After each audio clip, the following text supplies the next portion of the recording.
রোজা ভেঙে ফেলে তাদেরকে আপনারা এই হাদিসটা নিজেরা আজকে মুখস্থ করবেন, আর যারা ওই যে লাল কাপড় টাপড় লাগায় খায় এদেরকে এই হাদিসটা শোনায় দিবেন। পারবেন না ইনশাল্লাহ? বাংলাটা মুখস্থ রাখতে পারবেন তো? বাস শেষের অংশটা মুখস্থ রাখলেই চলবে, শুধু শেষের জায়গাটা মুখস্থ রাখলেই চলবে। আমি বলছি মন দিয়ে শুনুন। রাসূলুল্লাহ সাল্লাল্লাহু আলাইহি সাল্লাম বলেন, আমি ঘুমিয়েছিলাম, স্বপ্নে দুই ব্যক্তি আমার কাছে এসেছে, আমার দুই বাহু ধরে আমাকে টেনে নিয়ে গেছে, দুর্গম একটা পাহাড়ের কাছে আনছে। ওই পাহাড়ের কাছে যাওয়ার পর আমি পাহাড়ের সামনে দাঁড়িয়ে রইলাম। আমাকে ওই দুইজন বললেন, আপনি পাহাড়ে ওঠেন। আমি বললাম, আমি উঠতে পারবো না। তারা দুইজন আমাকে বললেন, আমরা এই পাহাড়ে যেন আপনি উঠতে পারেন, এই ওঠাটা আমরা আপনার জন্য সহজ করে দিব, আমরা সাপোর্ট দিব, আপনি উঠেন।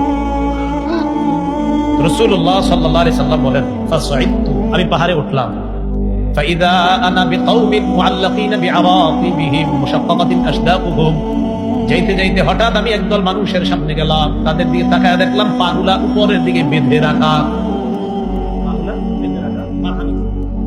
আর কি দেখেন? পা উপরে মাথা নিচে। এই দুই পাশের যে দুই গাল, এই দুই গাল করাত দ্বারা চিনতেছে, উপরে পাগুলা নিচে ঝুলন্ত, এইভাবে আপনার গাল চিনতেছে।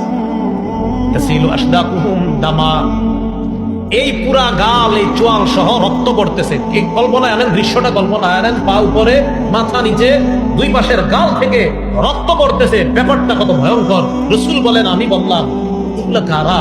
কার সামনে আমি আসলাম? মান হাউলা?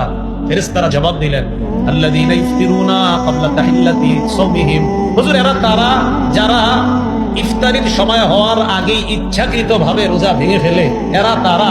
আর যারা রোজা রাখে না তাদের অবস্থা তো আরো ভয়ঙ্কর। রাসূল বলেন, একদল হুজুর ইচ্ছাকৃতভাবে রোজার সাথে তামাশা করে, ইচ্ছা করে রাখো, মন চায় আমি রাখবো, মন চায় রাখবো না, ইচ্ছা করে যারা ভেঙে ফেলে, এদের এই অবস্থা এটা চলতেই থাকবে। পাগুলো উপরের দিকে দেওয়া, মাথা নিচের দিকে দেওয়া, দুই পাশের গাল বেয়ে বেয়ে রক্ত পড়তেছে। এরা কারা? যারা ইচ্ছাকৃতভাবে রোজা ভেঙে ফেলে।